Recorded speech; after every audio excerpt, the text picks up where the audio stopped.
اب جی ناظرین ہمیں جوائن کیا ہے مس عائشہ مسعود نے. تھینک یو سو مچ مس عائشہ. مس ابھی آپ نے جنرل نعیم خالد لودھی صاحب کی بات سنی, وزیر داخلہ رہے ہیں, تو انہوں نے بھارتی آرمی چیف کے نان سینس بیان پہ جو ہے انہوں نے کمنٹ کیا کہ جو انہوں نے دھمکی دی ہے کہ پاکستان کو نقشے سے ختم کریں گے, تو نقشے سے تو ختم ہوگا مگر بھارت ختم ہوگا, پاکستان نہیں.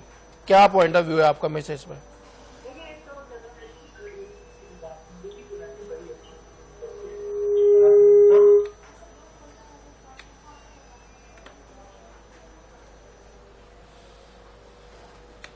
جی ناظرین, آپ کو بتاتے جائے کہ سچائی اور حقائق پر مبنی بیانیے کی جنگ میں پاکستان کی جیت کا بھارت سے بھی اعتراف.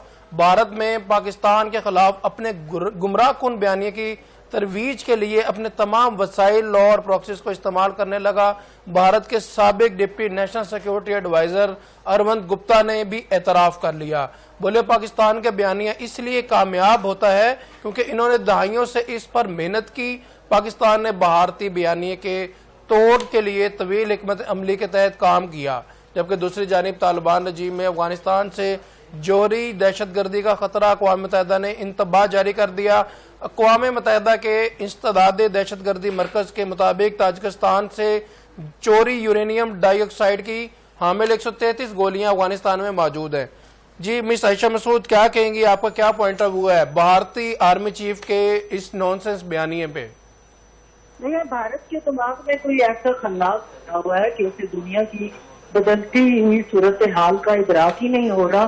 مطلب اتنے وہ بے وقوف ہو چکے ہیں, اچانک کے بڑے شاطر تھے اور اب انہیں کیا ہو گیا. مجھے اس بات پر حیرت ہے کہ اب بھی اگر وہ ایسے بیانات دیتے ہیں تو کس بنیاد پر دیتے ہیں؟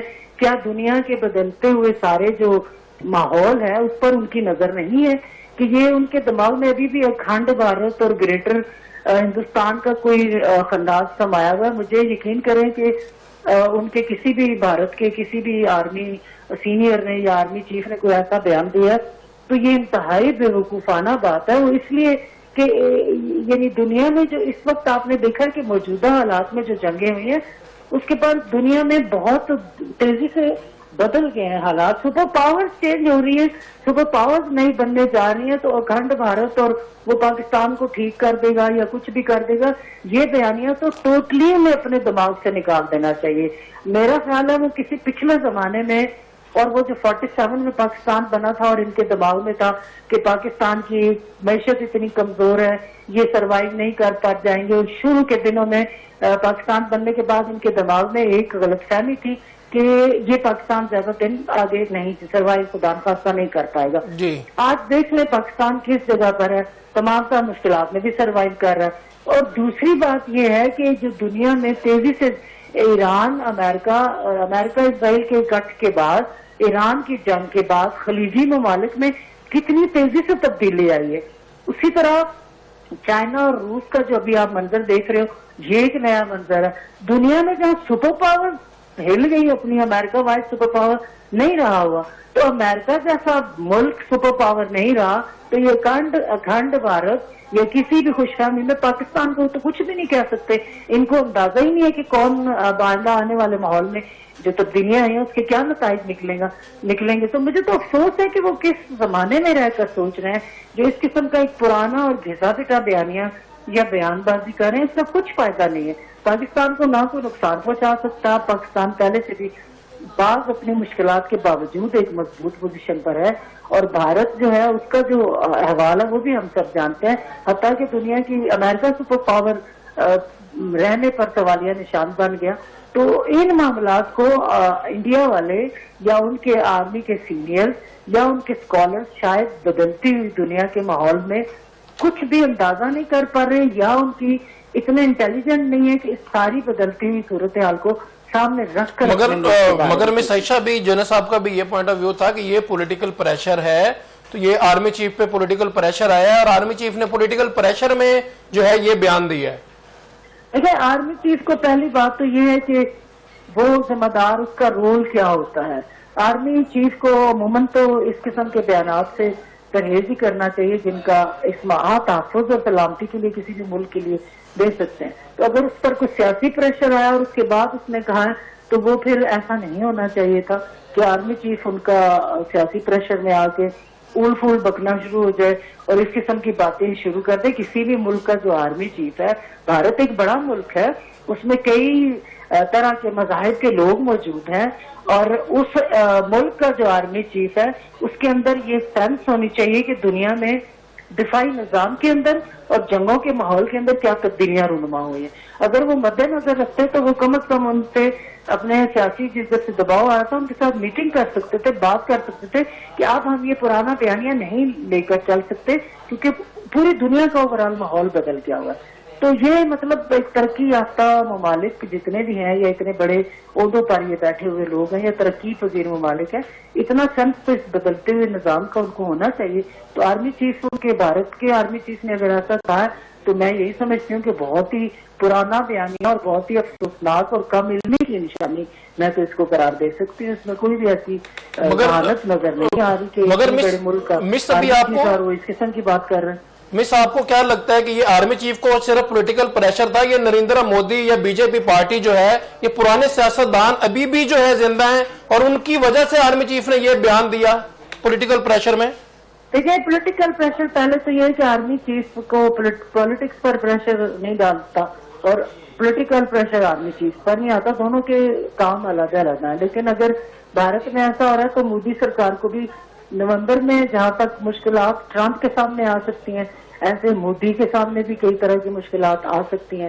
ان کے اقدامات کے بعد خاص طور پر یہ جو انہوں نے اٹیک کیا تھا پاکستان پر اور جواباً شکست کا سامنا کرنا پڑا، تو یہ مودی کے لیے ایک مشکل صورتحال تو ہے. تو یہ وہ اپنی مشکلات کو کم کرنے کے لیے بعض اوقات ایسا بیانیہ یا ایسا بیان دلوا دیتے ہیں. تو اب یہ لگتا تو یہی ہے کہ یہ بی جے پی یا مودی کے اسی کا حصہ ہوگا، پارٹ ہوگا ان کی خواہشات کا، جس کی وجہ سے آرمی چیف نے یہ بیان دیا.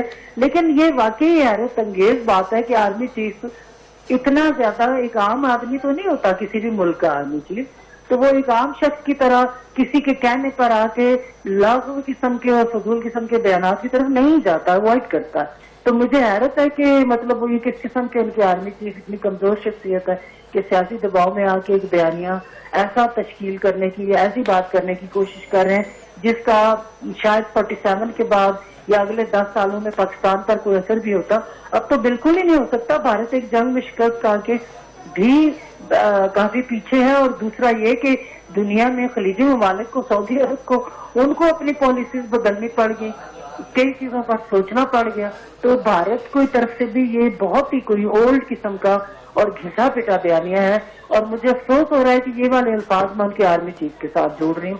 یعنی ان کا سٹیٹس کیا ہونا چاہیے تھا، اور وہ کسی بھی سیاسی دباؤ میں آ کے اس جگہ پر چلے گئے جہاں میں ادھر پاکستان میں بیٹھی ایک ساتھی ان پر تنقید کر رہی ہوں کہ آپ کیا کر رہے ہیں. نہ اکھنڈ بھارت اور نہ گریٹر ہندوستان، دنیا بدل چکی ہے، اور نہ ہی آپ اس سیاسی بیانیے پر کسی طرح کا کوئی ہم پر نہ دباؤ آئے گا، نہ آپ کامیاب ہوں گے. یہ تو ہوا میں اڑ گیا ان کا بیانیہ.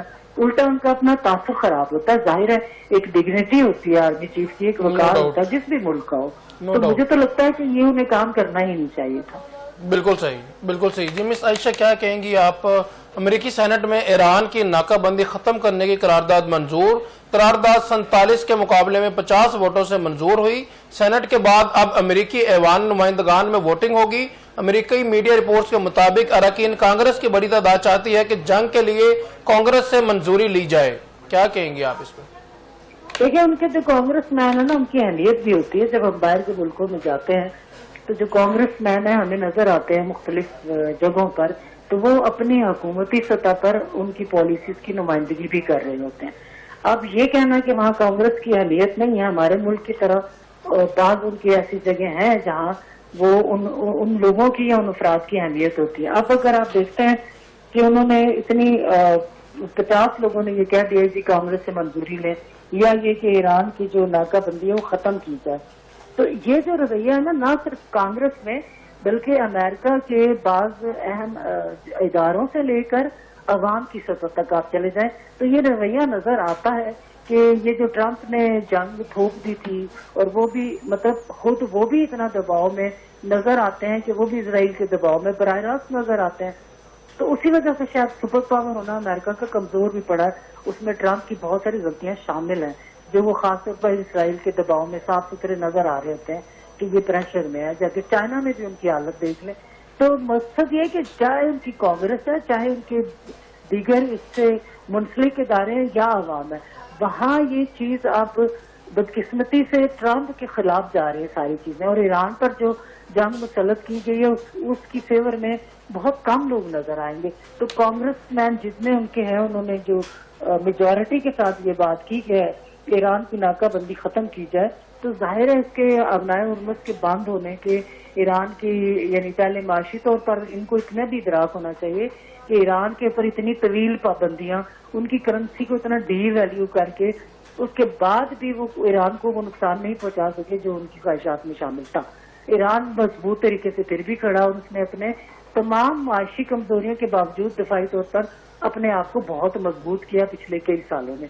تو یہ چیزیں جب اس کو ایران کو کمزور نہیں کر سکی, تو اب ایران کی مزید ناکہ بندی بھی فضول ہی رہ جاتی ہے. میرا خیال ہے ان کے کانگریس مین جو ہیں وہ عقل مند ہیں جو یہ بات کر رہے ہیں.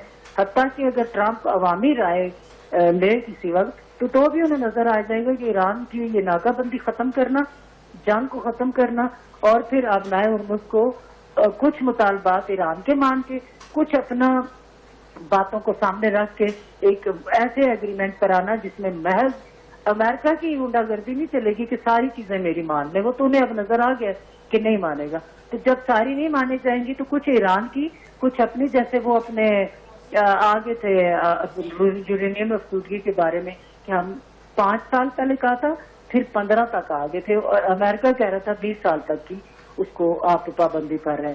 تو کچھ چیزیں اگر ٹھیک طرح سے ٹیبل ٹاک کی جائے تو یہ کچھ مسائل حل ہو سکتے ہیں, جو کہ کانگریس مین بھی ان کے کہہ رہے ہیں, جو کہ حتیٰ کہ امریکہ کی عوام کی بھی یہی خواہش ہے.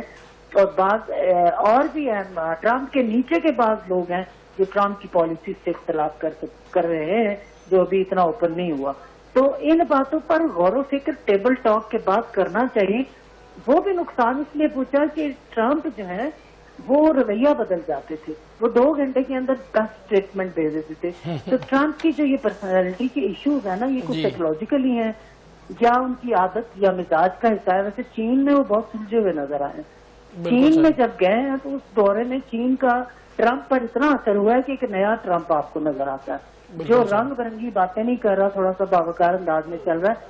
تو یعنی وہاں انہوں نے یہ سیکھ لیا کہ اب میں وہ کام نہیں کر سکتا جو ایران کے ساتھ مذاکرات میں وہ کرتے رہے ہیں, جس نے بہت نقصان پہنچایا. اور یہ جنگ اس انداز میں بند نہیں ہو سکی جس پر پوری دنیا کے لوگوں کی خواہش ہے کہ اب ابنائے ہرمز کھل جائے اور یہ جنگ بند ہو, اور ایران کے ساتھ امریکہ کو ٹیبل ٹاک کر کے ایک ایگریمنٹ دونوں ملکوں کے درمیان ہو جائے. لیکن جب یہ بات طے ہونے لگتی ہے, جیسے ایران نے فلیکسیبلٹی دکھائی کہ 5 سے 15 سال تک آگے, امریکہ 20 کہہ رہا, تو وہ درمیان والے راستے پہ ایگریمنٹ کر لیں. لیکن جتنی ان کے اندر تھی نا ایک طاقت کے, نہیں ہم طاقت کے نشے میں چور ہو کے کہ ہمارا بات منوائیں گے, تو اب امریکہ بڑی کمزور پوزیشن پر چلا گیا. یہ سارا دباؤ میں امریکہ کو دن جتنا لیٹ کرے گا اتنا اسے پیچھے چند قدم ہٹنا پڑ جائے گا. تو بہتر ہے کہ اپنے کانگریس مین ٹرمپ کے نیچے کے بعض اہم لوگ اور عوام کی باتوں کا, خیالات کا احترام کر کے ہوش کے ناخن لے کے کچھ اپنی بات منوا کے, کچھ ایران کی منوا کے ایک ایگریمنٹ کر کے ابنائے ہرمز کو کھول کر دنیا کی معیشت کو داؤ پر نہ لگائیں, چونکہ یہ بہت بڑا نقصان کئی جگہوں پر ہو رہا ہے. اور یہ بات الجھتی چلی گئی تو زیادہ الجھ جائے گی, جس کا نتیجہ آپ ایک منظر دیکھ چکے ہیں خلیجی ممالک ہیں کہ اگر اسرائیل کے وہاں اڈے تھے, اس امریکہ ایران نے اٹیک کیا, وہ اپنے مسلم برادر ملکوں پر نہیں کر رہا تھا, امریکن اڈوں پر کر رہا تھا. یو اے ای کو دیکھ لیں کہ جو براہ راست اسرائیل کے اندر تھا, تو آج اگر یو اے ای میں اتنا نقصان ہو گیا کہ ان کی میں لیٹسٹ دیکھ رہی تھی, ایک کلب میں انٹری کی فیس تھی 2000 اور 2000 کی بجائے آپ انہوں نے فری انٹری. بالکل صحیح, بالکل صحیح. کے خلاف اور یہ جو جتنے تھے یہ سارے ختم ہو رہے ہیں.